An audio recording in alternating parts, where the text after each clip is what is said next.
Hello and welcome to the Futurist Letters show. My name is Cairo Smith.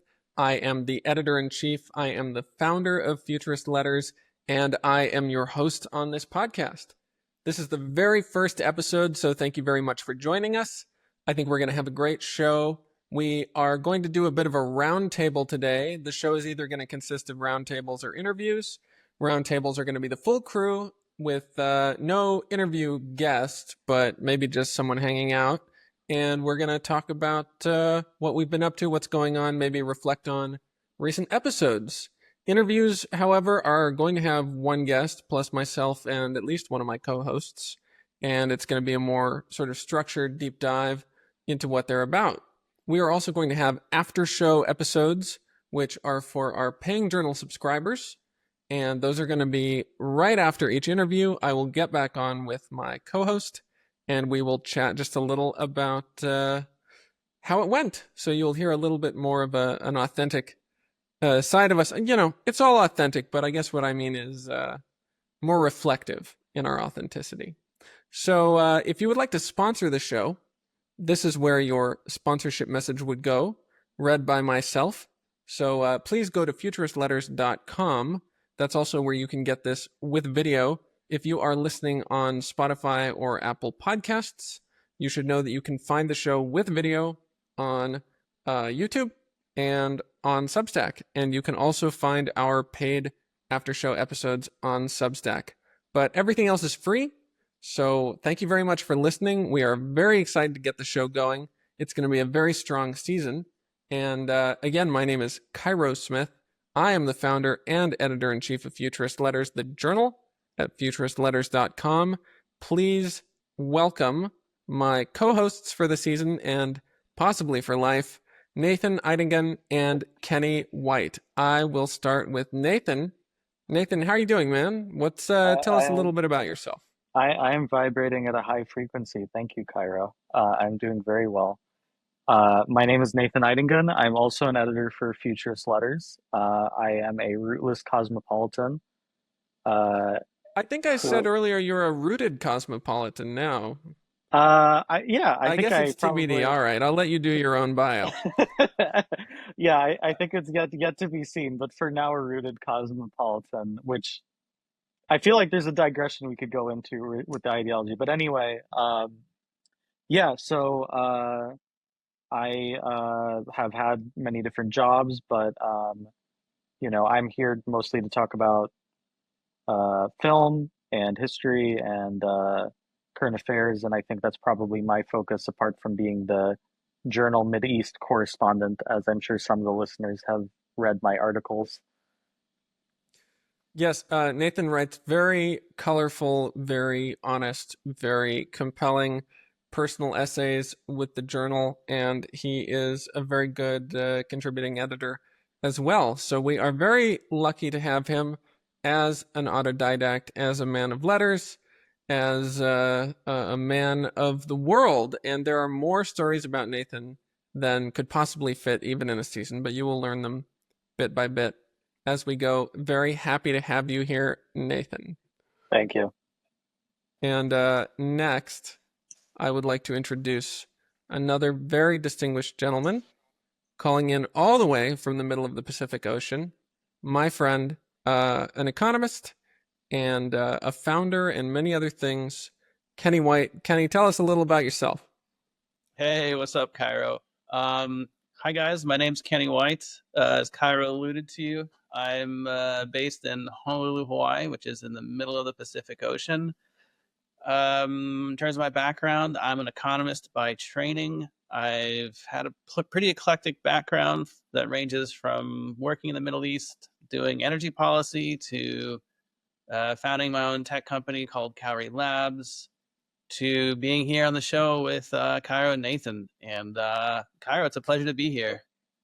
Thanks for having me as your host, and thanks for trusting me as we go on this very strange journey together. I think it's going to be a lot of fun. There are rumors of an unaired pilot, but I assure you they are false, no matter what you've heard. This is the first episode of the show, and I think that the best thing we could do for your time, listener, is to tell you a little bit about what we're interested in and what we're going to be bringing to these conversations, so that when we are on with these various guests, some of them fair and some of them foul, you can know a little bit about what we are about. So my question for you, Nathan, and I will answer this myself, I guess I should say what I'm about, besides being the editor of the journal. I am a filmmaker. I am from Los Angeles, ostensibly, pretty much as someone can be. I am a writer. I write fiction. I write essays. I am trying to be less afraid of the internet, or at least the kind of social media where you post under your real name, because I think I spent most of my developing years in the places where you don't do that.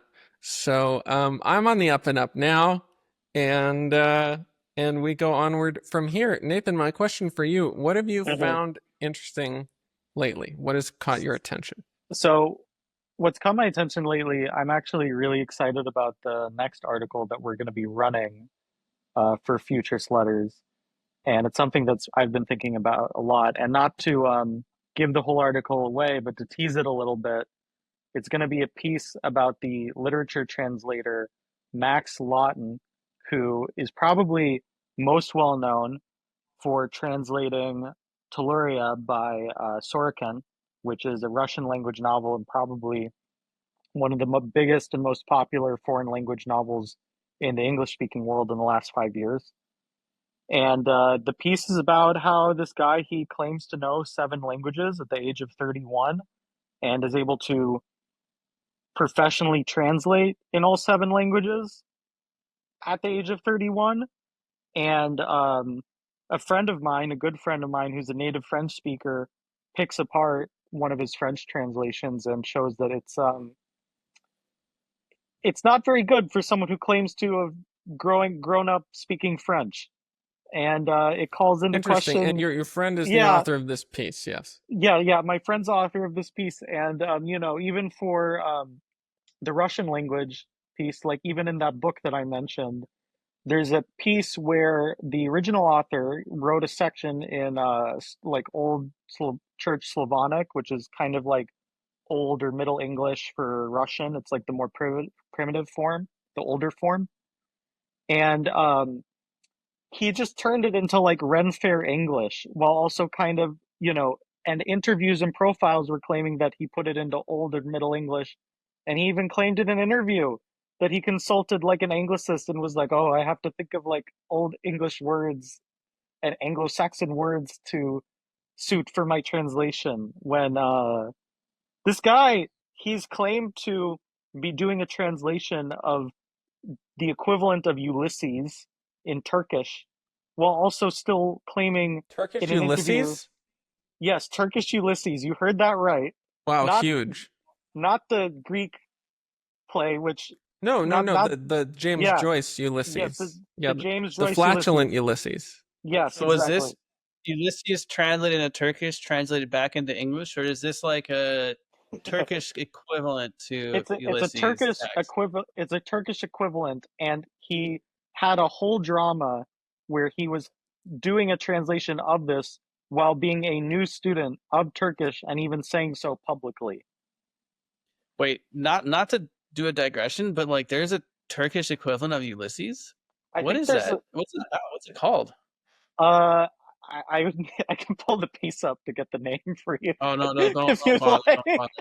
But Sorry, my hyperactive ADD monkey brain was like Turkish Ulysses. So How old is it? Is this a contemporary novel, Nathan? I mean, in a way, you could say Ulysses is Turkish because that whole region rightfully is Turkish, and all the and the Turkish civilization spreads back thousands of Ireland? years. Ireland is Turkish? Well, I was thinking of the original Ulysses being Turkish, but um, also, Oh. yeah, Yeah, also to make clear, perhaps. don't tell Futurist a Greek Letters. nationalist that. But yeah, I see your point. Well, no, this is a Turkish nationalist publication, as I have stated This repeatedly is not, publicly. to be clear, a Turkish nationalist publication. We stand against the Ottomanism of Erdogan, and we support the Kemalist ideals of None the of this is CHP. true. He's making things up.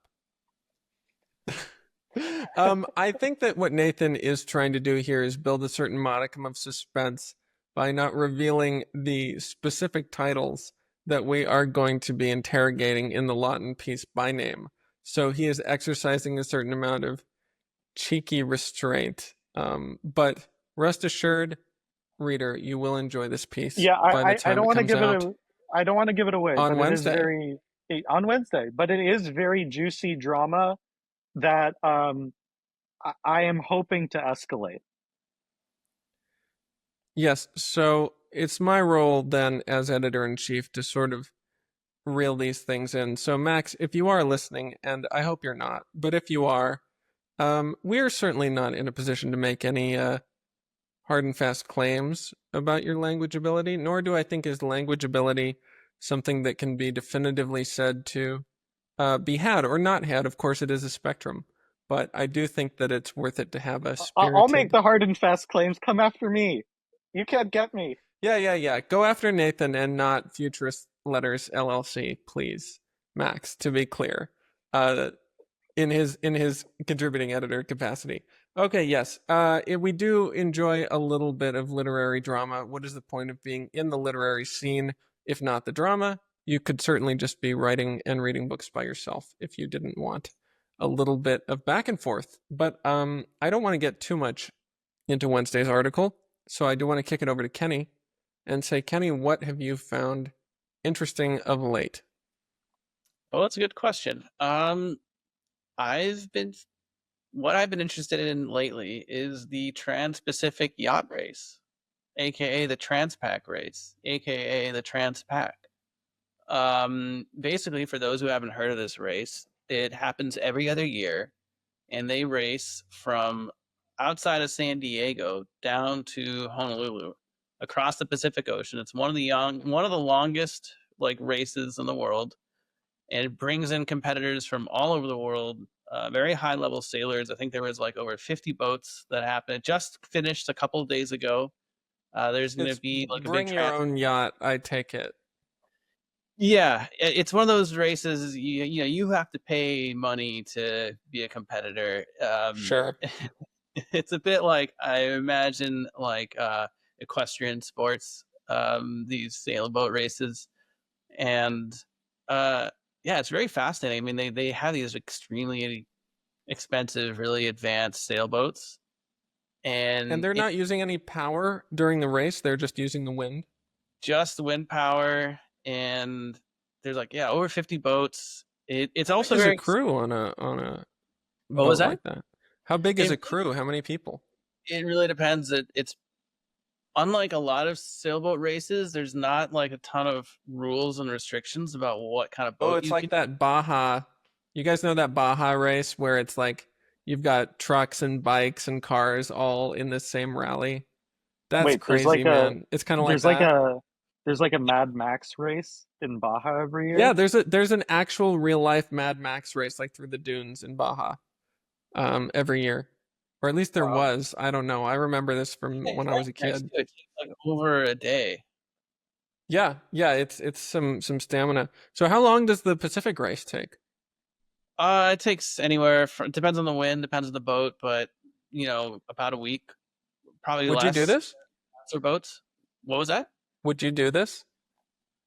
I don't know. It seems pretty miserable because it's different. It's there's a difference between like relaxed sailing for fun and then like sail racing and especially like long distance sail racing because you're not really sleeping. You're pretty much trying to maximize the performance of your boat 24/7.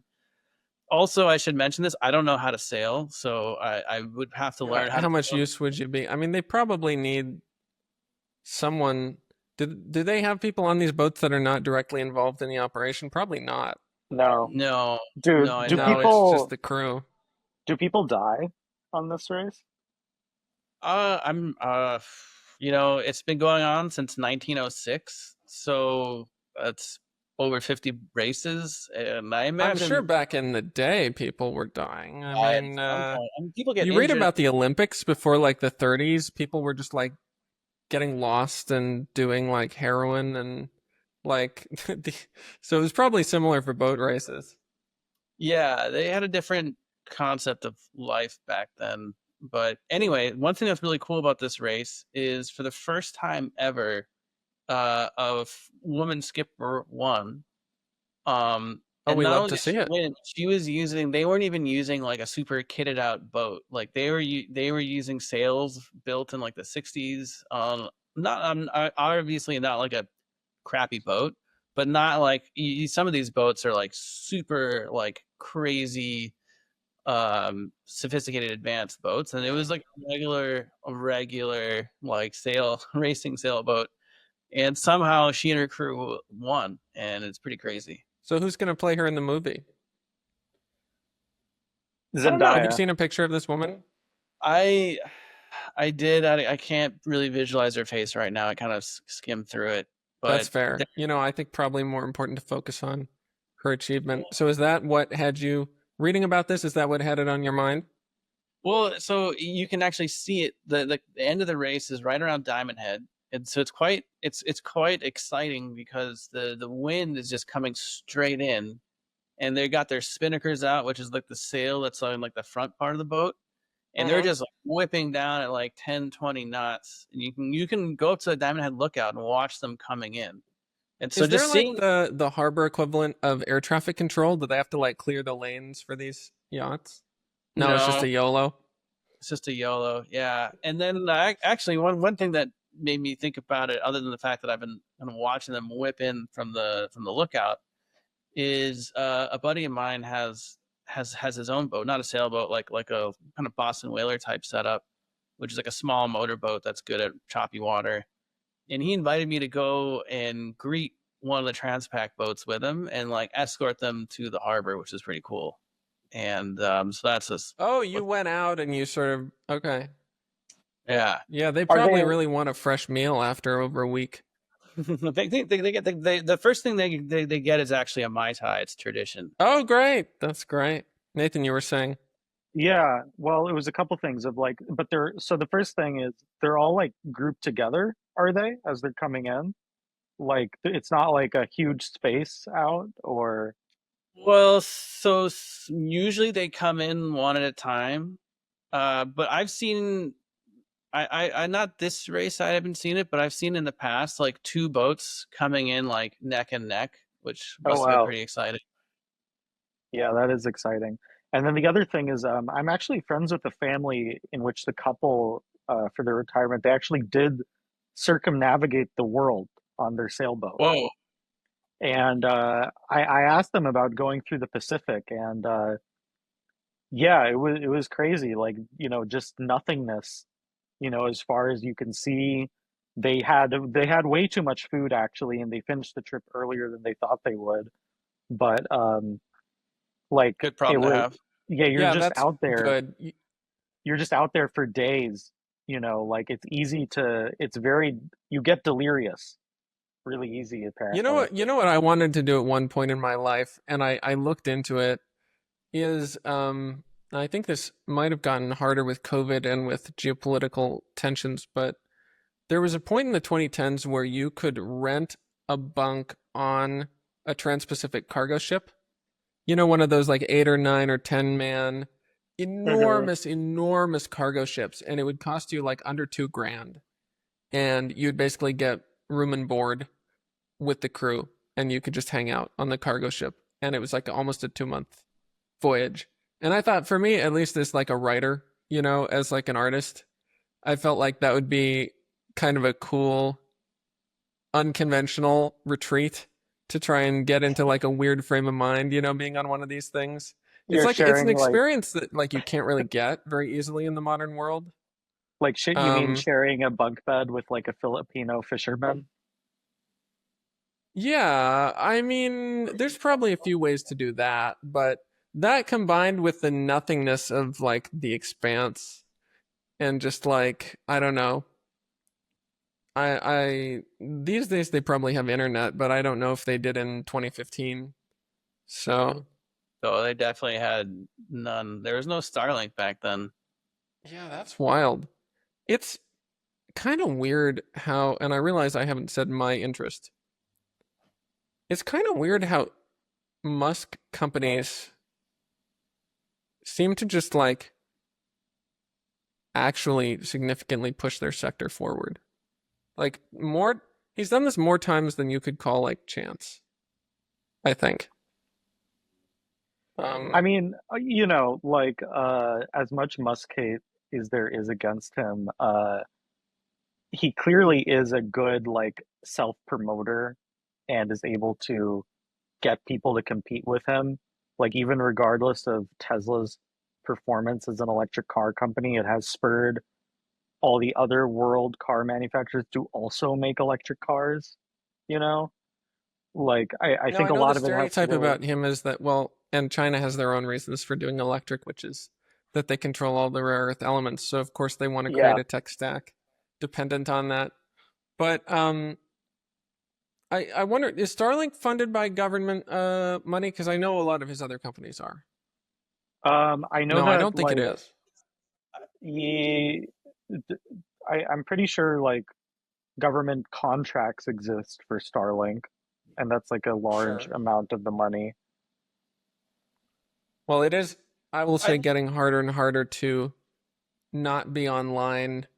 Uh, if you're an addict, like there are fewer and fewer places on Earth where you can go to be physically unable to get online with sufficient motivation. And that sort of ties into what I've been finding interesting lately, which is that I've been doing a lot of like reflection on tech wearables because they're like a pretty famous, um, I guess you'd call like boondoggle. They're like a trap. They're like a nerd trap. So many companies that have succeeded with like a very commercially successful software or hardware project have said like, okay, the next step is obviously a wearable, right? And then they just like they either fail outright or it's just like a grind to even sell like a couple million units, you know? So I guess I open this up to you guys. Do you think we'll get a point where we actually do break through and we're wearing tech? I guess Apple Watches are the closest. I mean, they have like those Nova rings or whatever that people wear. I Um, would count those pretty much as a gimmick though. I mean, I don't think that's going to be a ubiquitous product. no, no, I well, Um, I think it really it's not. depends on like the design and in terms of what people want who aren't nerds. And Apple is the only company that really seems to get what people want. I think, you know, you mentioned the Apple Watch as being a successful example of this, and Apple yeah. Watches are pretty ubiquitous now, but also earbuds too. Like, honestly, I thought earbuds were stupid when they first came out. Yeah, And I guess you're wearing. I yeah, thought so too. I thought they were dumb. I was like, what's wrong with having a wire? And now I get yeah, it. and now everyone wears them and, you know, they're beloved. And I think I remember someone saying, I forget who, but they said that whoever is able to design, like when Apple is able to design their first VR headset, that's when VR is going to take off because people don't like But wearing the that dumb turned out to not be headsets. true because they have one. No one, yeah. I mean, no They one. have the Vision Pro and it didn't work. I think part of the problem is that like we've evolved to like interact with the world with our hands, and like the form factor of a smartphone is kind of the like kind of the only form factor really. I mean, plus or minus that like you will fit in your pocket and is easy to use. Yeah. I And think like there is also something to be said about what is wearable here because, you know, like a smartphone, a lot of people consider at this point to be almost an extension of their body, like a new organ That's true. that has grown that you now see the world through, and you you're feel not wearing pain. it, you know? Like, you're carrying it on your person. You're not Yeah, wearing. I would say it's not. Although I understand, like, it's I funny, think like, if you think of, like, the Pip Boy in Fallout, which Yeah, was something that was, like, created in the popular imagination long before we had like the iPhone. Like the Pip-Boy is not that different from an iPhone. The difference is they thought that it would be like on your wrist, right? And it turns out that we prefer to just keep it in your pocket. Wait, what is this now? I've never played Fallout. What is this thing? Oh, it's like essentially the personal computer of this alternate post-50s cyber dystopia franchise, and it's this sort of rectangular glowing screen that lets you access your menus and things like that. But it's there on your forearm, kind of like the way a watch would be. So you just hold your arm up and you use your other hand. But I feel like we've just physiologically and cognitively evolved to like use tools with our hands that, yeah, and not that wearables can't be a thing, but they have to like swim upstream, so to speak, and overcome this huge bias both in our minds and in our like the way our bodies work towards, you know, interacting with tools in our hands that we carry. do you guys remember the phenomenon of glass holes? Yeah, I do. You The do. Do you Google remember this, Glass, Nathan? the Google Glass Yeah, with people. Google Glass. So Google Glass was like the first major attempt at a wearable, and it was actually pretty lightweight, and it was like this information overlay that was supposed to clip onto your glasses. This was, I think, in the early 2010s. Um, but it had a camera on it that was potentially always filming. And at that point, people were still like, how would you just, because here's the thing, nobody would be punching glasswares today, Kenny. So what was the difference in the like ideological culture of Silicon Valley that was acceptable in like 2012? I think part of it is it's now become socially unacceptable to like punch someone in a bar. Yeah, I think kids, including myself, but like good thing, I think overall. anyone who's under 30, I don't think can fully fathom like how normal it was to engage in physical violence, at least between Yeah, men. no, this is a good point. Like, I got into a lot of fights in school, but for people just like a few years younger than us, Cairo, like they had loads of bullying, but there were no fights for a lot of them. Yeah. Like they're just not being violent at all. It's weird. It was It is cyberbullying, aberrant. I hear. Yeah, yeah, like they I do don't like know. I don't want to put like a insanely value judgment cruel. on it. Okay. I mean, a general opinion I have is, like kids, they kind of need like if you want them to have like a little bit of struggle in them, the key is for them to be like bullied just enough to have character, but not so much that it's traumatic. So like Mhm. I feel like whatever creates the best mix there is probably ideal. I have a question for you, Nathan, and then I have a Hmm. question for you, Kenny. Nathan, my question for you is post vibe shift, because I think the vibe has shifted It now has fully. shifted. Yeah, yes. Um, like what is the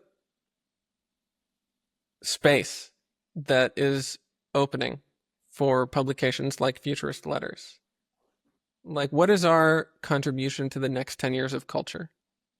I think, our contribution to the next 10 years is I think this is something that Nick Land and Mark Fisher talked about, where they talked about how the culture is going to become more decentralized with the internet. And I think, we're an alt-lit publication. Nobody's reading the traditional publications anymore, Um, in terms of people who are Yeah. actually active readers, they're reading all the same guys that we are on Substack. So I think, as Futurist Letters continues to grow and as people make, we are kind of the new literary media. We are the new magazine. Like we are the new, like, we are the new LA publication of review of books, as it were, in many ways. Yes, yes. Shout out to the LA Review of Books, although I do sense from them, because I follow their staff on Twitter, a certain status anxiety that I think makes them a bit. I think if you run and you have invested significant resources in a traditional or semi-traditional review of books like the LARB, and you see this sort of Cambrian explosion of publications that is born of either changing tastes and or a lower barrier to entry through platforms like Substack, Yeah. you And can kind of worry that you're going to get drowned in like nonsense. It's Mhm. probably how the Catholic Church felt back in the 1500s. yeah, with the printing press. I think that's a Yeah. great point, actually, because I feel like the internet's most analogous technology, looking back, was the printing press, and Europe was on fire for 100 years after the printing press. So Yeah, I definitely think that we are in, I would say, not a 16th century, but to me it feels kind of like an 18th century moment for publishing. And Substack understands this. I mean, if you look at Substack themselves just did $100 million round, and their announcement image for this raise was like people around a printing press, right? They understand that this is like a destabilizing democratization, right, yeah, of the tools of presenting a journal.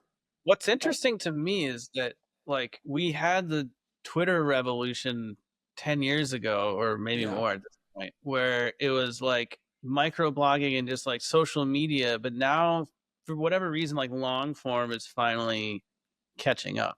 We also had the blogosphere. I mean, I'm a little too young to have participated in that, but like a big through line of people who are interested in our space, if they're, I'd say, like in their 30s, is that they read like Slate Star Codex, right? Or they read one of these sort of rationalist or rationalist adjacent yeah, blogs.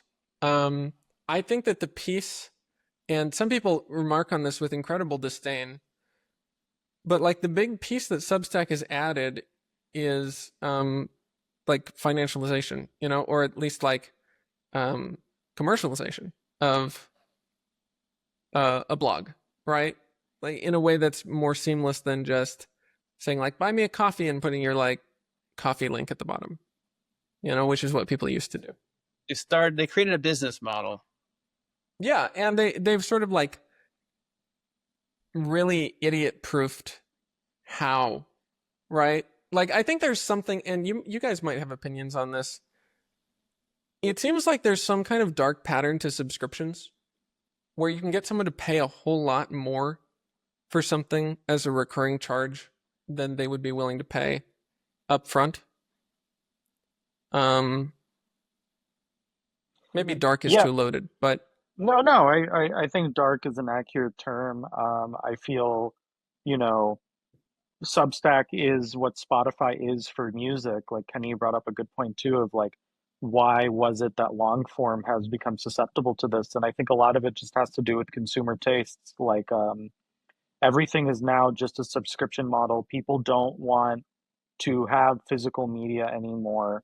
They don't want to yeah. have, you know, when people watch movies, they want some like a service that they can go to that's a subscription where they can watch stuff easily. For books, you know, most people read stuff on Kindle nowadays. They don't read physical books. Music, they're not buying physical media. They have their subscription services. Um, I this is disagree how about people Substack consume. being the Spotify of, and I call it medium form, but I guess you could call it long form. I think that Mhm. Kindle Unlimited is kind of that because you pay a flat rate and you get as much as you want. It's like a buffet. Sure, I sure. think that Substack actually does a lot to try and increase the perceived value of an individual publication.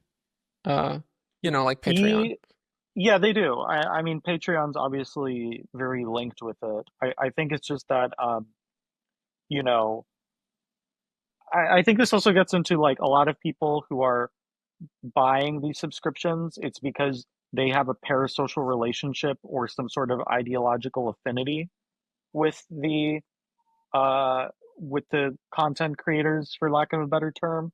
Like, Yeah. if you think about it, it's kind of ridiculous to, and to anyone who's listening and thinking of subscribing, please, we can do very fun things with the money you give us. However, Yeah, um, please subscribe, please sponsor. I yes, know I please. just called it a dark pattern, but I promise you won't regret Yeah, it. yeah. You will Cairo have a will great put me, time. Cairo Zero will put regretted me, user listen minutes. He will put me on a plane to Ethiopia just to see what will happen. So, um, That's please give right. us money. We also just had a certain infamous e-girl of a certain political persuasion, whom I guarantee you know of, offer to Yes. do an interview for the show, but only if we go in person to her secluded estate in Vancouver. So any subscriptions you buy help fund this journey into the heart of darkness of Canada, as it were. I mean, it is up a river delta, so that checks out with lots of forests. Wow. Wow. That really does connect. Thank you. I was just throwing things out in the dark there. Kenny, I have a question for you as well, also along the lines of like meta thought about the show. I think the most common implicit critique of podcasts that I hear or experience is that they're self-indulgent. This is like the implicit critique, I think, from people who don't listen to podcasts, who really should not be who we're I listening think to because they're not the target market. Go ahead, Kenny. landscapers might cut me out at any time, so Okay, heads if up. we lose Mr. White, it's Recording. because the men with bladed implements got to him. So we will keep him for the time that we have him. My question for you, though, Kenny, is what do you think is the value add for a listener? And this could be simple or complicated. Like, how do you think a podcast, an interview show, can orient itself in such a way as to like bring real value to the listener? That's a all right. When you said podcasts are self-indulgent, Yeah. what do you mean by that exactly? Like I self-indulgent. guess to put it really bluntly, the critique goes something like, "Oh, you, a man," is the implicit implication, are basically just hitting record and dicking around with your friends for your own benefit and not considering the listener, right? Well, let me know if the background ever gets too loud. You're But perfect. okay, great. I think. Well, first of all, it's not just male podcasts that's a couple of homies chatting. Like I think there's female analogs to this, or sorry, Yeah, I mean, women call her analogs. daddy is like one of the biggest. I think it's Yeah, the number 2 after Rogan. Yeah. and people are listening to this for a reason. I'm not I don't really spend a whole lot of time listening to these types of podcasts, but like the Full Send podcast or the uh, Jake Paul podcast. Like I think part of the value that you can give people is that parasocial experience where it's one thing to see someone's TikTok videos or see their tweets or read their essays. It's another thing to just hear them having a conversation with their friends, and you kind of feel like you're in the room with them, and you get that feeling of friendship and socialization, kind of on demand whenever you want to listen to it. I don't know what the long-term effects of that are going to be, but people seem to value it, and I'm not here to judge them for wanting that. There's something that you touched on just chatting with me a few weeks ago that I think is worth hitting as well, which is that podcasting lets you, or really doing any kind of interview, it could be a written interview, it lets you access a caliber of person or a person who's at a certain level of busyness where they might not have time to just chat with you for fun, right? So in terms of interviews, it's almost like we are like crowdsourcing attention, right? It's like my attention, your attention, Nathan's attention, and also the attention of all our listeners is pooling together to get a conversation out of someone who wouldn't take the time to talk to any one of us individually.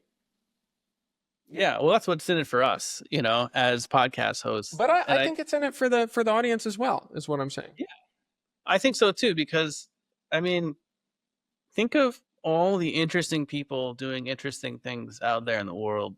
and you can only ever meet a small fraction of them and have a conversation with them. And with a podcast, like you said, you get to amortize that person an hour and a half of that person's time across. Like if you get like 1,000 people listening to the podcast, that's like 1,000 hours of interaction with only like an hour of that person's time.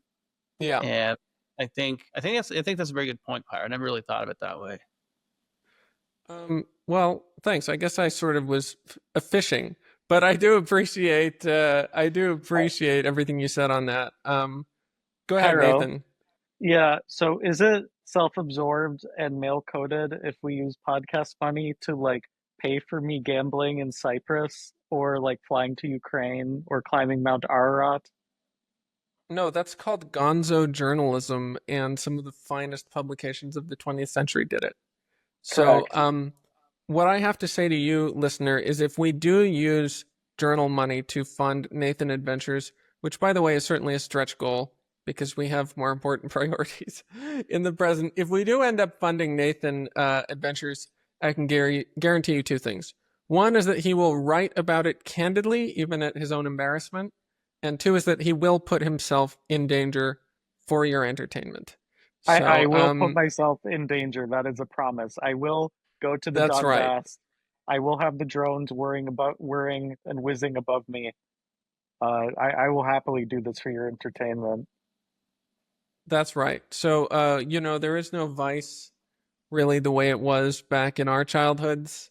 I think you said, Nathan, at one point that this is like, you know, it's like literary vice for people who grew up Yeah, with yeah. that sort of dirtbag era of media. Well, Is that a good way to also, put it, or how would you characterize uh, futurist?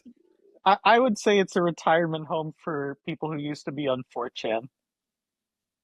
Wow, retirement home. Were you on 4chan, Kenny? You can plead the fifth. No, Wow, he's so normal. I didn't know what He's 4chan was. so, yeah. He's so well adjusted. Did you have unrestricted internet access as a kid?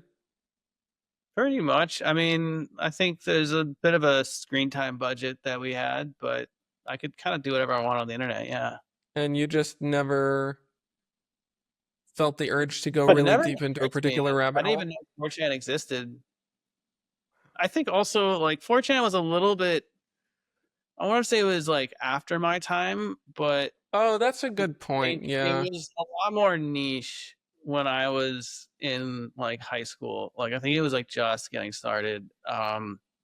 We I also were think like something about your parents getting divorced, at least for our generation, like a genie just shows up and whispers in your ear that you need to go on 4chan. So that probably happened to me and Nathan. I don't know. Yeah. Anyway, I'm losing you there, Yeah, you're Cairo. losing I us. lost. Yeah, we're okay. We lost him. Oh, that's okay. It's because I was getting too personal and the genie stopped me. Okay. Am I No, back at I mean, all? I was just, like, my online existence was probably more like playing World of Warcraft or maybe a little bit of Diablo back in the early days, and less like internet message boards, I'd say. I have a buddy. I want to shout out my buddy who met his now significant other through WoW. They were raiding together, and she was like, I don't know, they were both very serious. They had like spreadsheets, and now they're Wow. just a match made.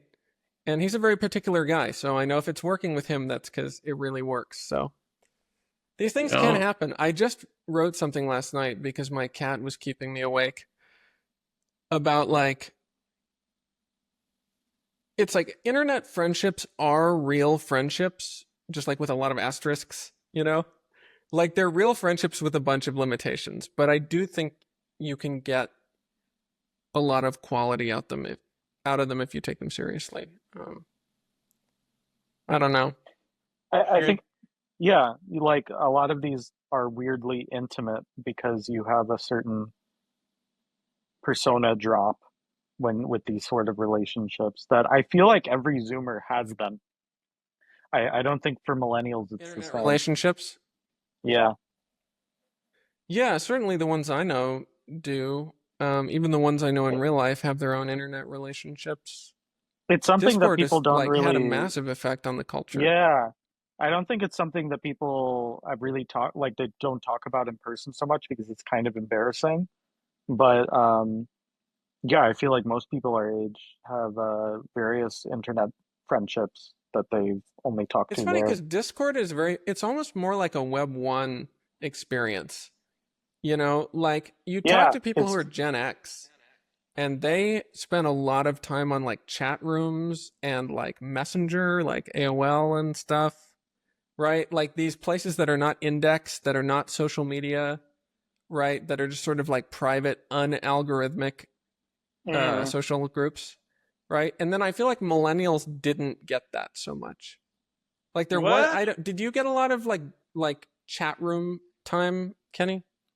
I mean, chat rooms were a thing. I wasn't really into them. I don't know. I think I'm kind of like an antisocial person. So the whole idea of like coming home from school and then like wanting to talk to more people was kind of like I was like, what? Why would I ever join one? But I know they were popular, and I know all my friends would go on to AOL Instant Messenger, and chat all night long.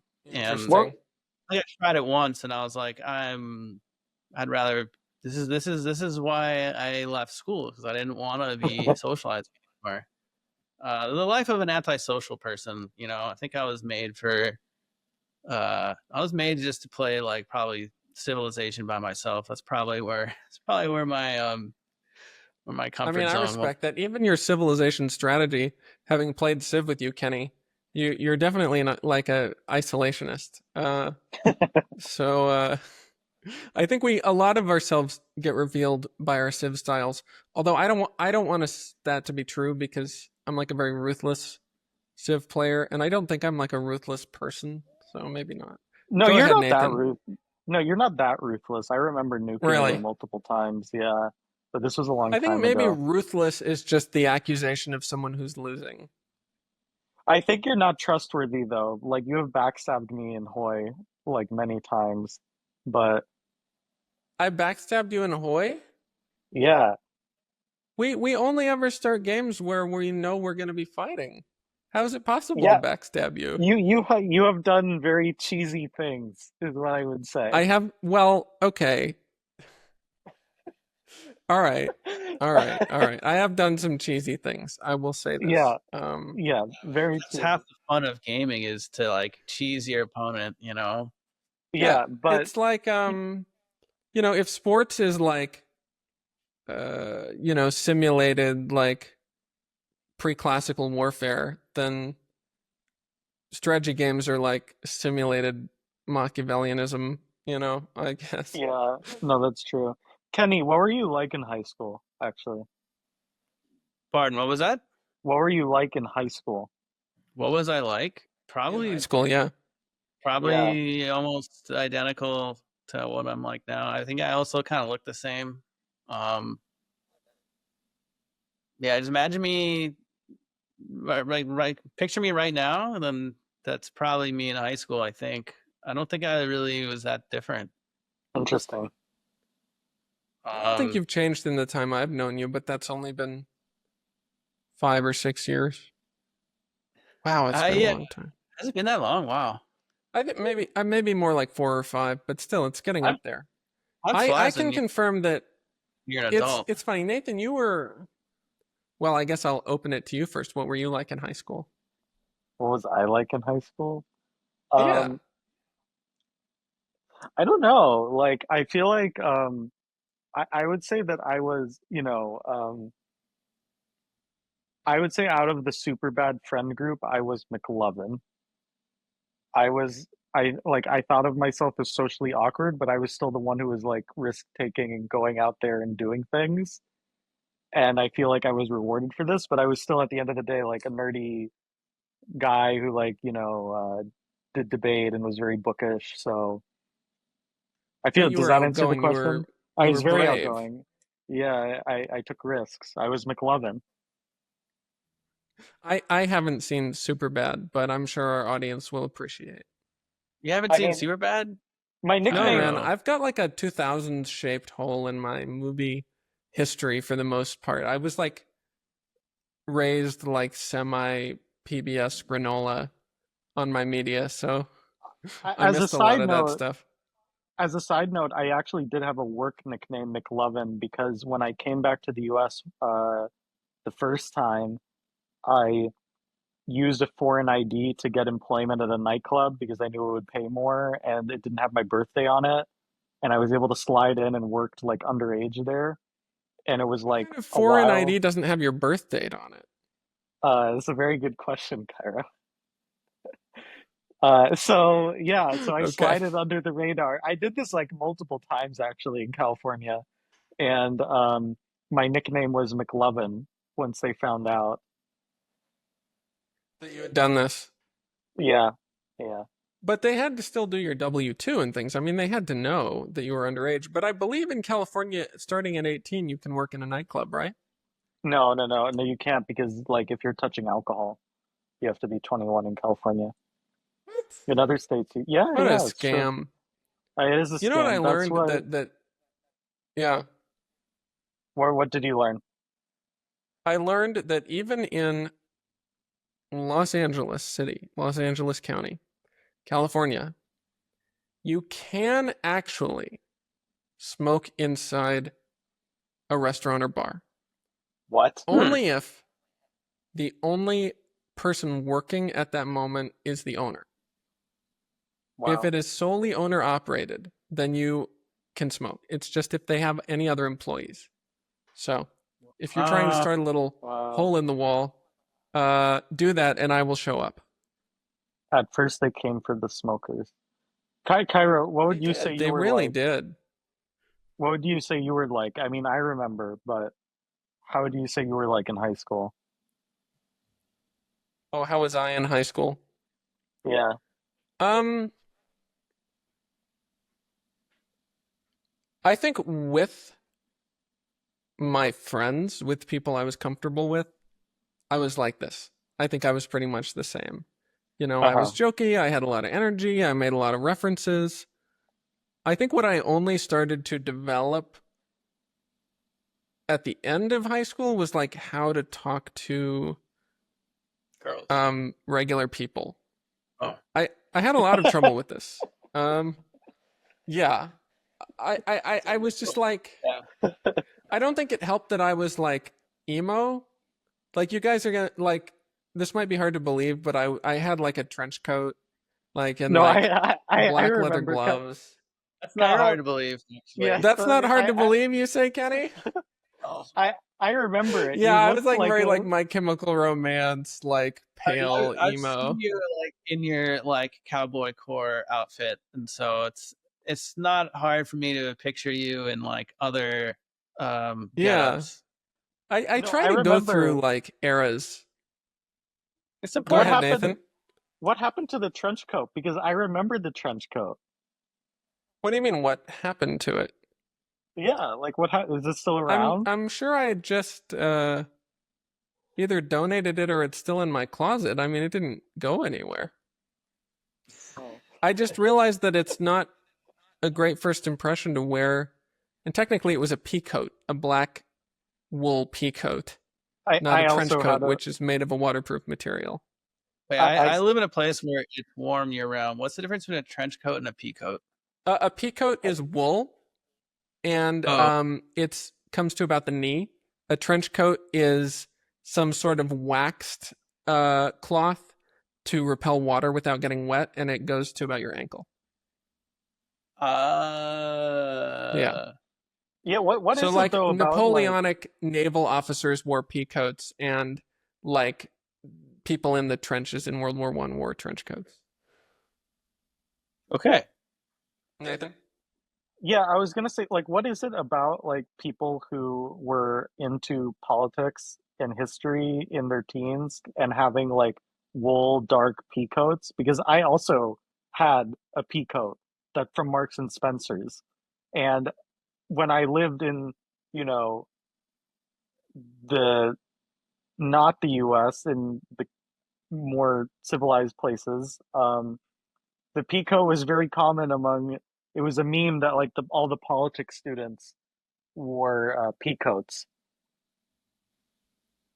I think we grew up in a very casual time, and I think a peacoat as a relic from an era of greater like order and like state initiative and also like a broader Overton window of ideas, it just sort of like harkens back, right, to a time when like kind of going back to what we said about the 18th 19th century, when like the world, what it was like it's because you're thinking about a time before the end of the end of history, you know. It's like a Hmm. Fukuyama, like a pre-Fukuyama statement, I would say. Do you agree, disagree? Um, yeah, I guess I kind of agree. I mean, like when I was in Ireland and in the UK, I feel like everyone who wore the peacoat, that was for sure like the Tory choice. You know, if you were like a Labour or guy or a Republican, you probably didn't have the peacoat. Yeah, I mean, I had a post about this recently, like that there are certain types of political people who try to fake down their class signaling and people who try to fake up their class signaling, right? So, Yeah. there's that element. A very like judgmental answer could just be that like if you're spending all your time reading about politics, you're probably like, even if you're like not overweight, you're probably not that athletic. And so something that emphasizes your like thinness while also like basically like not being like athletic wear is going to be flattering on you. So it's a good like nerd garment, right? Like I noticed as I started like bodybuilding, maybe this is too much of a roast, but like as I started getting more athletic, what I wore totally changed. Cause like when you're like proud of the work you've put into your like athleticism, you just want to wear less, you know? Um, so that's maybe another piece of it. I never thought of it that way, but that kind of makes sense. Two totally different takes. I don't know where the truth is. Which also, to be clear to the listeners, the official ideology of the Futurist Letters podcast is national liberalism. This is Whatever that true. Yes, means everything else he's is, said about our stances is not to be trusted. But this is a national liberal podcast.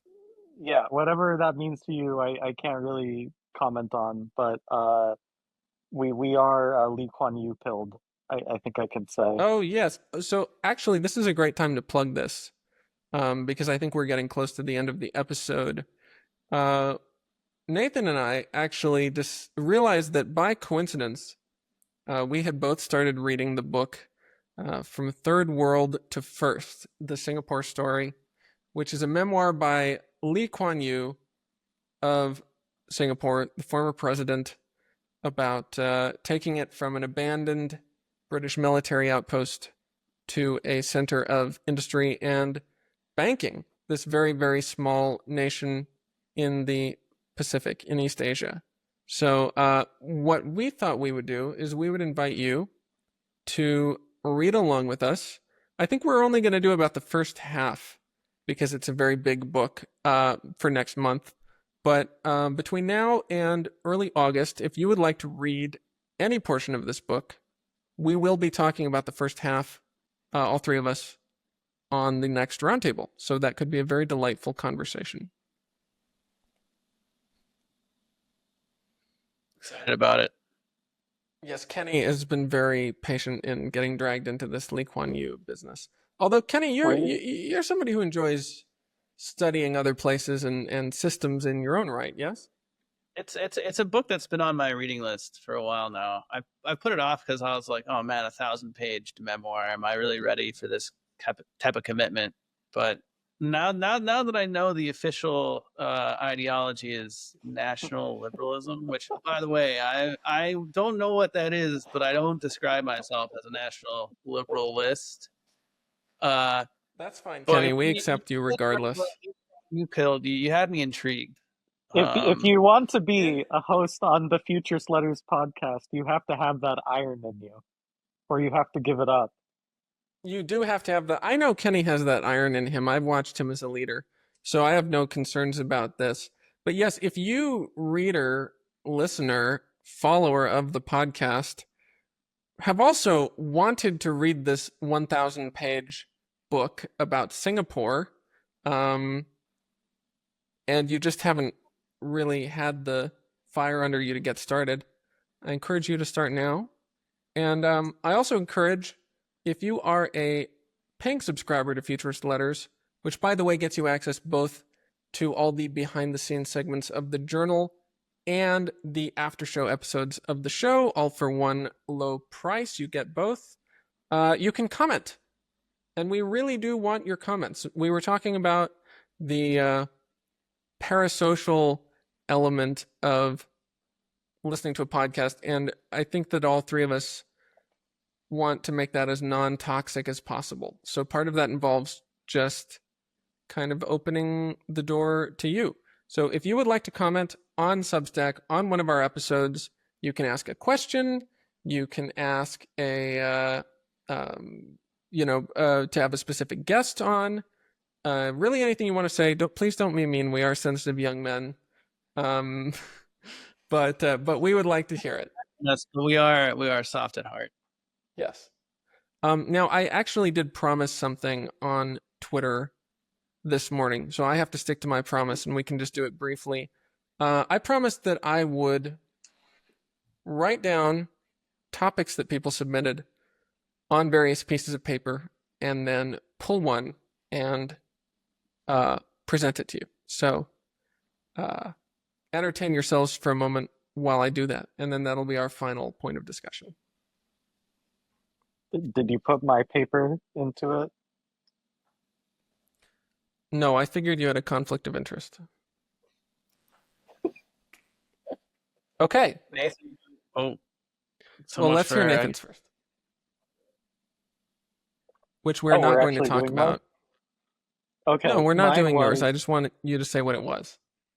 Okay, mine was if we think that the Six Arrows path as laid by Kemalism and Ataturk are the true path for Turkish glory and leading the Turkish nation forward into the near future. Do you have like a Turkish like activist or nationalist on your future guest list? I feel like this is an itch for you that just needs to be scratched. No, but we do have a Kurdish activist. Oh, wow. Okay. Yeah. Can we get like a CIA grant to be like promoting Kurdish interests? I mean, I feel like we're serving state here. We need to get some money.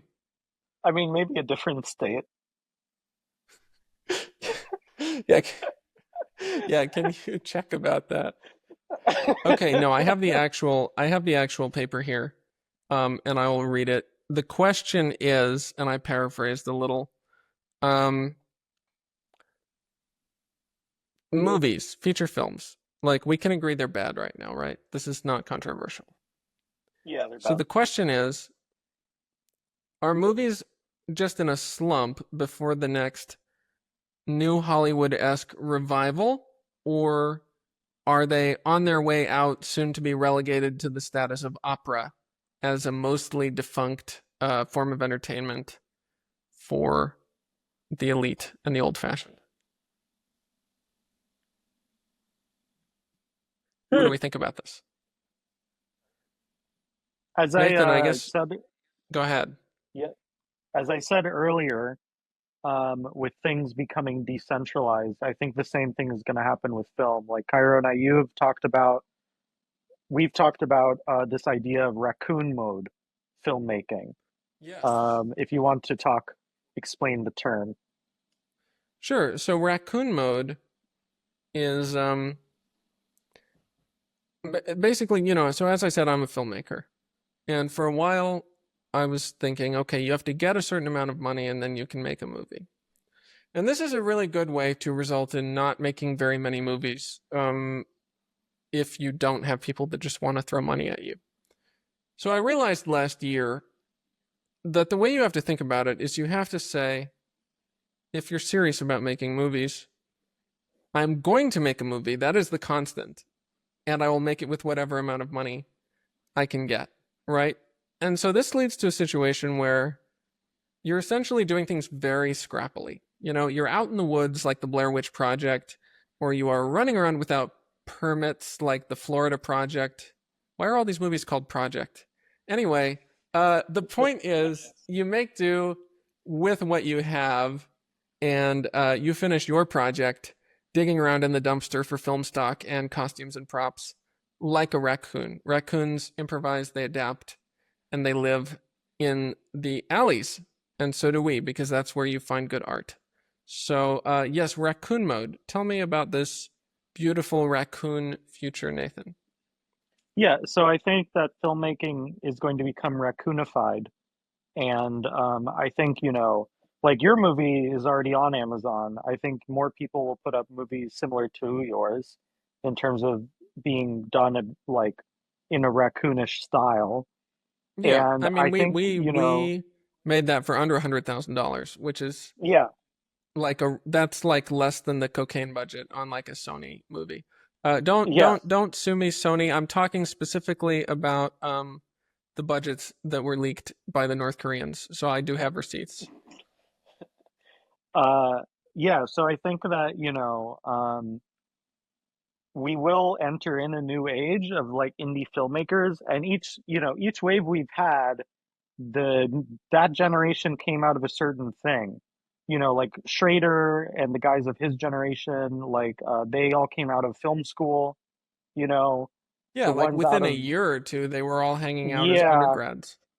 yeah. So I think there will be, and then before that and after that as well, like there are spaces people want to watch movies. I don't think that's going to change. I think even people who watch, you know, Marvel slop movies still think that movies are bad right now. Um, so I think the demand will still be there. Maybe it'll be smaller and the budgets will be smaller. But at the same time, too, you know, a lot of the movies that we like from the 80s, how big were their budgets? They weren't huge. No, they weren't huge, and a lot of it was going to film stock, which you can Yeah. abstract Which is it's away cheap now. now Yeah. as much as we would like to shoot film. I want to hear Kenny's take on this specifically because you're not a filmmaker, Kenny. And I think oftentimes we filmmakers can sort of get sucked into what we want to be true. So I would like to hear from your perspective purely as a movie watcher or a non-movie watcher. As a movie watcher, it feels like I think opera is too extreme. I don't think movies are going to be opera, but maybe more like Broadway plays, where, like, if I'm not mistaken, I think Broadway plays are making more money, like in absolute terms, now than they did in their heyday. But that's also because like the GDP of the world is way bigger, and the audience, because they travel around the country and around the world, the audience is bigger, so they're more successful and more lucrative. But just maybe like the cultural impact of a Broadway play isn't what it used to be, and it's been Yeah. superseded by like movies. And like, kids, when I go to like the movie theater now, like when I was a kid, it used to be like a form of mass entertainment where the tickets were relatively cheap. It was all about the concession stand. The seats were not that great. The audio was like okay, but like this was the only real way to see like a movie with like a good screen and decent sound system. And it was a social experience. It was a form of entertainment. But now like you can watch a movie like in your home in like a flat screen TV with very good definition, is when terrible speakers that you can't hear and turn the subtitles on. These like TVs are like pretty cheap and accessible, and granted the Yeah. audio sucks. That seems like, just something that's going to get I want to do figured a out. whole deep dive for Futurist into why movies have bad color and bad sound these days. I'm like collecting people to interview for this, so that's going to be a big So I expose. So I feel, but when I go to a movie theater now, it's like super nice. They serve like alcohol, they serve wine and beer. They have like actual like fancy hot dogs. Like the Like seats are opera. comfortable. Yeah, it's like it's quite expensive.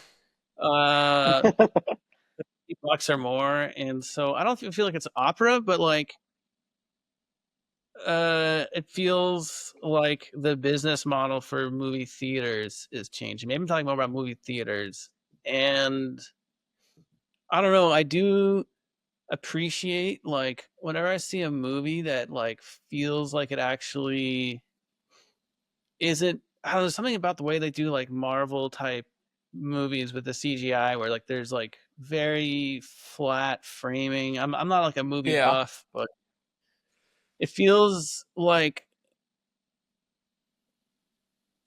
It the doesn't feel like art it's worth the screen and the price and the hubbub feels like almost.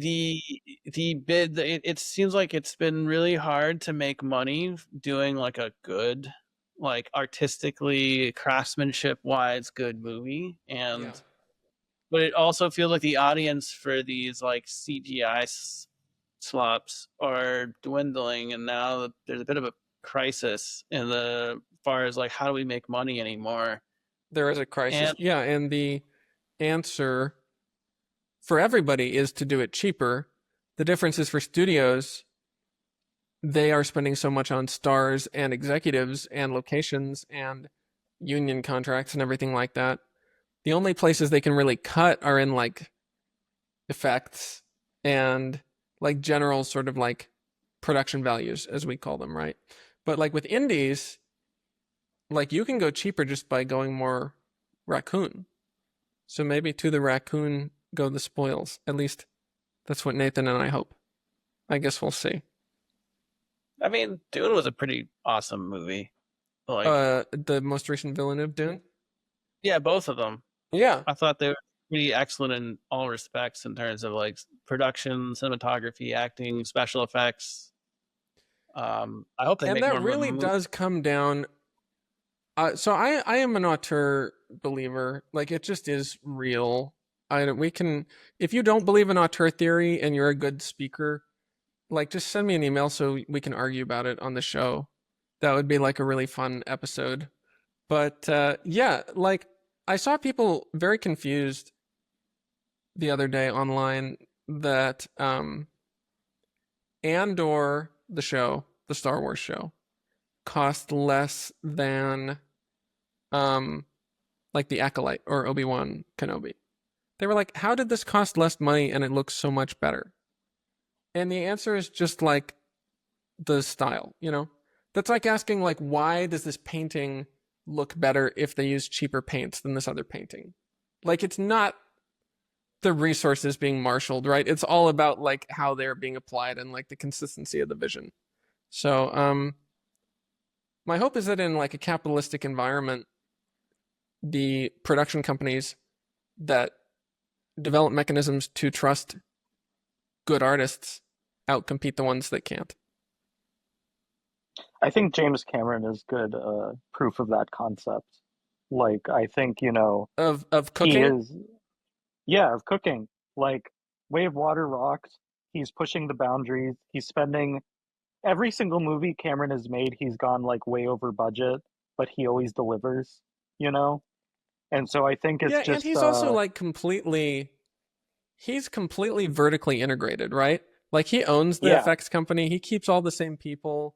Like it's, this is something that I think is undervalued a little bit. I think the video game industry actually undervalues this.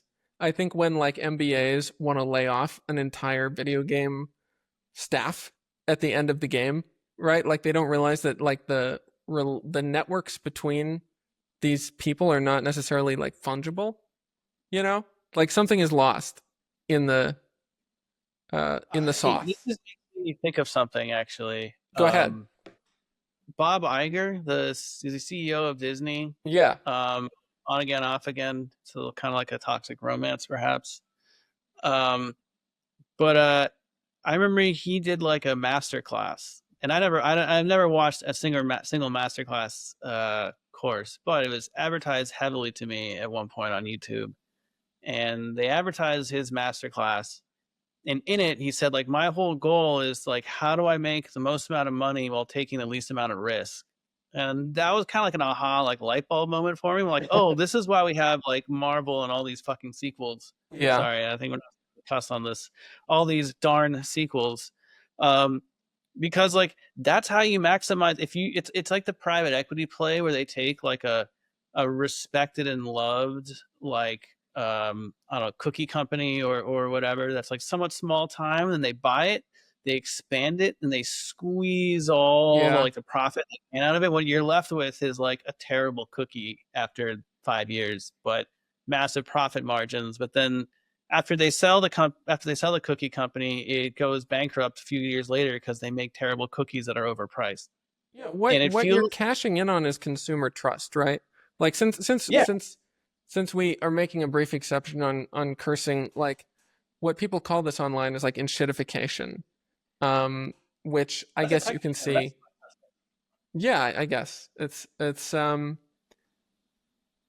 don't know. I read once upon a time that like a company is very likely to go out of business in the first few years of its existence, but after it becomes established, it has the same risk every year of going under. Like it doesn't get higher or lower. And I think that's probably part of this cycle, right? Like where like if you want to maximize your returns, you can just cash in on trust by basically like scamming people with the reputation of the movies you had 20 years ago, right? But like that then Kyra, runs out. do you think that A24 is being enshittified right now? I think probably like everything is being like it's just entropy, right? Like probably everything is being incentivized. I don't see signs of it. This would be baseless. Do you think so? I feel like they're such a big production house now, though, that they just make like normal movies. Like I don't think you could call them an indie. I mean, I to be honest, like wait, Anora isn't even A24, right? It's a different company, Yeah. I think. Oh, and Yeah. Nora was Neon. Yeah, Nora was Neon. And you Yeah. know, I'll say this because I actually saw exactly how this happens. I was at Niantic when they had fewer than 20 people, and I stayed working for them until they had over like 800. So I got to see exactly how this happens. Basically, the kind of people who join a company with positive cash flow and an established product are not the kind of people who are attracted to risk. Sort of the shorthand that I gave to it in my head was like cowboy stuff. I think that Hmm. a lot of times you get like a like kind of a cowboy stuff culture of people who are okay with sort of being on the bleeding edge. Any startup falls into this where you just have like high variance and you're like gonna like really try and grind. And companies are like allergic to having like higher than 14-15% returns. Like if they're having more than that much like money coming in, they're just gonna spend it on needless like crap, you know, like their name on like a stadium or like a bunch of like HR and like other such individuals who are not like going to improve the company culture, right? And that's exactly what happens. So then these things die. running with the HR department there, Cairo. The HR department, yeah, I'm just Wait, teasing. wait, Kyra, weren't you a marketing person? yeah, I was. I actually did marketing for Kenny, and I Yeah, did my best to provide add value. value to what we were doing, and I Yeah. also tried to do as much cowboy stuff as possible at all times because it was like, okay, like we have a certain amount of time, we're default dead. That basically means we just need to be like rolling as many dice as possible with as much variance as possible, to try and hit on this stuff, right?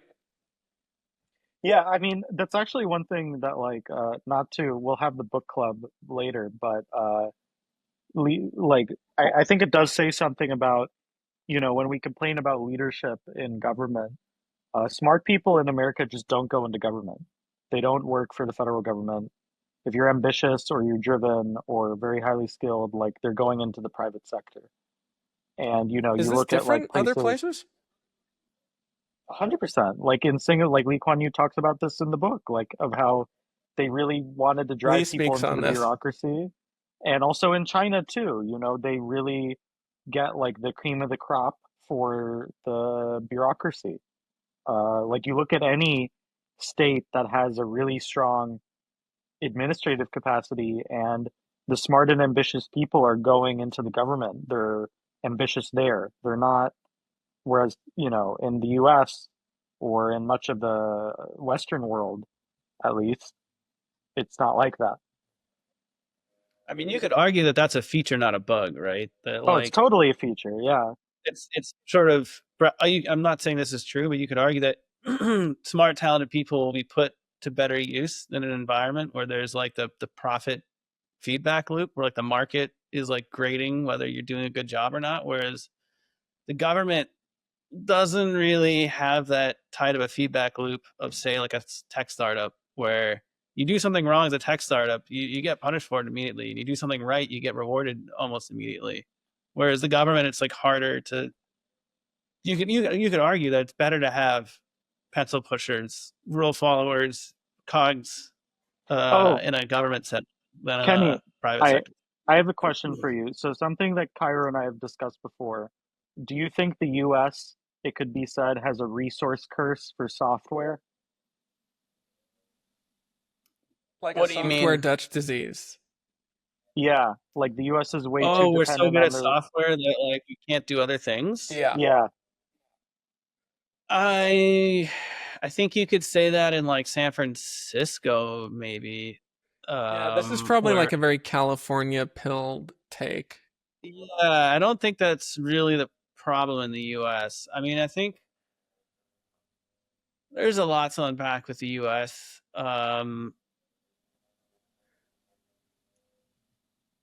I don't think it has to do because I don't know how much like of those foreign in order for Dutch disease to work, right? It has to be dealing with like exports of software or export. Or in the Dutch disease case, they discovered all this natural gas, they exported it Yeah.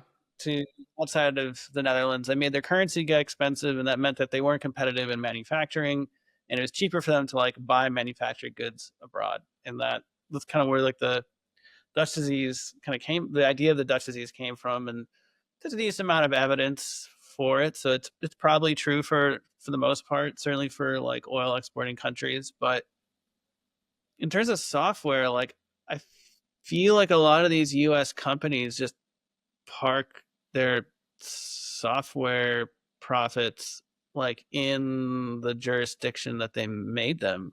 I could be wrong.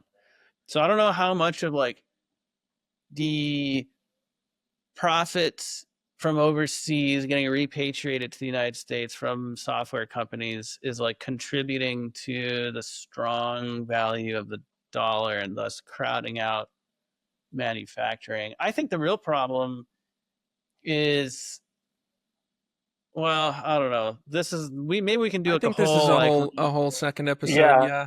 I have some yeah, ideas. US. But I mean, it's an interesting hypothesis. Like you could I would say like the place that if I were putting my like researcher economist hat back on, which haven't worn very much lately, but if I were to put it back on, I'd be like, okay, if we can find evidence for the Dutch for like software Dutch disease, it would be in the Bay Area and specifically like San Francisco and maybe San Jose and Palo Alto. Yeah. I mean, I Let's think go and see what we locally, like it's not ambiguous why there are no factories in like Oakland, you know?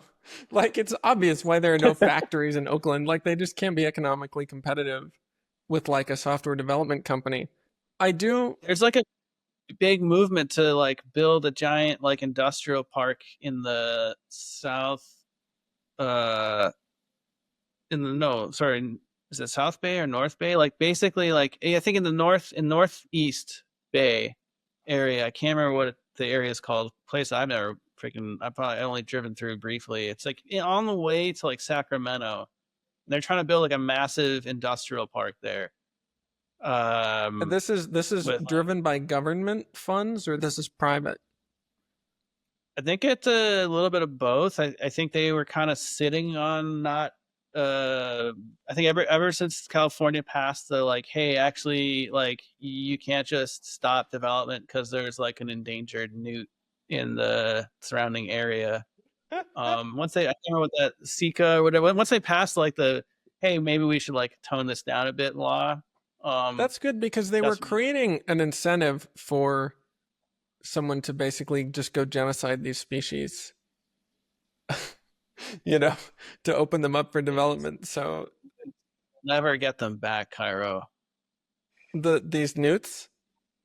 Yeah, because when I look at the Bay Area, I think this is an ecosystem that is thriving, needs to be protected. I hear about an industrial park in the Bay, and it seems like a LARP to me. I mean, it seems like a vanity project. It seems like people who have made a killing off software see the writing on the wall about American deindustrialization. And I kind of, you were implying, Kenny, that it's not so much about software as just like reserve currency status that's giving us this, manufacturing crisis, kind of like the Triffin dilemma, I believe it's called. Yeah, more than just the currency, but yeah. And I agree, and I think it's almost like it's a cope. It's like, oh, China's going to beat us on manufacturing by 100x, so we better build this like vanity manufacturing facility in like, Palo Alto. Like, why? Build it in the Midwest, if anything, where the labor's cheap. I do think it is a joke. I think no, I want to hear Kenny's rebuttal to this. Yeah. Go on, Kenny. Oh, okay. Well, I'm not endorsing this industrial park. I only like heard about it yesterday and didn't do any deep research.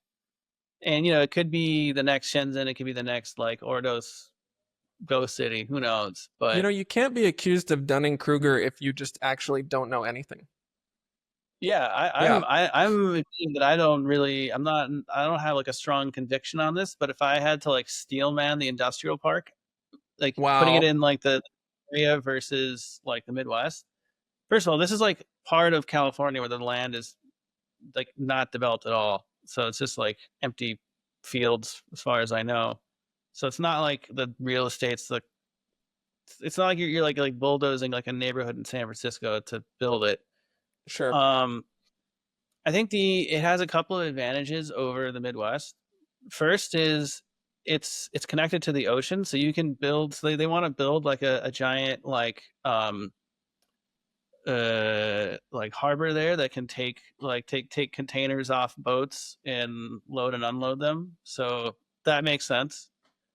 Whereas if you're in the Midwest, sure, you lose that logistics. And second of all, like kind of dovetailing off of that, if you want to actually succeed as a manufacturing hub, especially if you're in the West Coast, it's not about like competing against China per se. It's more like being a complement to China. Because what we think of as China, it's really like there's a whole like East Asian supply chain where all these Chinese like manufacturing companies are taking components from Taiwan, Korea, Japan, Malaysia, and they're just they're like the export numbers from China are somewhat inflated because it's including the value add and they're assembling. Was created in like I mean obviously like it's not like they're adding no value and they're not sophisticated, they're super sophisticated, they're adding a lot of value, they're adding more value, they're getting more sophisticated, but it's a giant supply chain. And so if you want to the potential of a greater East Asian co-prosperity sphere, I think. Exactly. Really literally maybe not as a meme but as a real national liberal construct. Yes. And like if you're California, you don't want to fight against it. You want to go with it. I support California being part of Asia. I think that we should be integrated into the Asian supply chain. Yes. It already is If you more go to connected. UCLA or UC Irvine, I think it's pretty clear. I mean, there's a reason why like Silicon Valley is not anti-China, and why Sure. they've been a moderating force on the Chinese China hawks, because it makes too Yeah. much sense for California. I think Oh, that's about all we have time for. Go ahead, Kenny. the thread, because I have a hard time not finishing threads sometimes when I Please. get worked up. And this is the pitch of the thing. This is their official pitch. Is that it makes a lot of sense to co-locate your like R&D and design and business centers with your manufacturing centers, so you can tighten that feedback loop of design, build, iterate. And so it's like for Silicon Valley tech companies that have previously been getting their stuff manufactured outside of California, Yeah. they can do more like within an hour or two drive away from where their main offices It's are. almost like an R&D extension of the intellectual base, kind of like the reverse of how somewhere like Shenzhen started as an industrial park, and then the intellectual capacity to do these tight feedback loops developed locally. It's like Yeah. we can construct the physical capacity to augment the mental capacity. Yeah, I think that we're going to wrap it there, everybody, because that has been a good solid 90 minutes. I really hope your commute is not that long. Maybe we got you there and got you back. But regardless of how you consumed the show, thank you very much for listening and or watching. We are on Spotify. We are on Apple Podcasts. We are also with video on YouTube and on Substack. Substack is where you can see our paid after show episodes, where you can see us chat about how our interviews went with our various guests. So please go to futuristletters.com. You can become a subscriber for just a few dollars a month to both the journal and the show, and get all that content, including our journal behind the scenes. Next week, we are going to have the playwright and author Matthew Gazda, and the week after that, we are going to have the one and only Tracing Wood Grains. So if you know these people, you know you're in for a treat. If you don't know these people, you are in for a treat. So please come back and enjoy such enlightened figures who actually have done copious research on their areas of expertise, as we get out of their way and let them opine on the state of arts, culture, civics, and technology. All subjects we cover at Futurist Letters. Again, go to futuristletters.com. And if you want to sponsor us, this is where you will hear your very own sponsor message, which will also help keep the show on the air. So thank you very much. I'm Cairo Smith.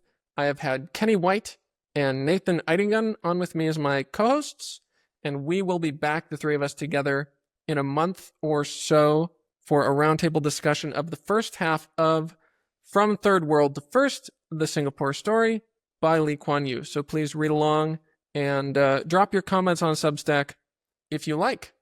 That's all we have for today, and see you next time.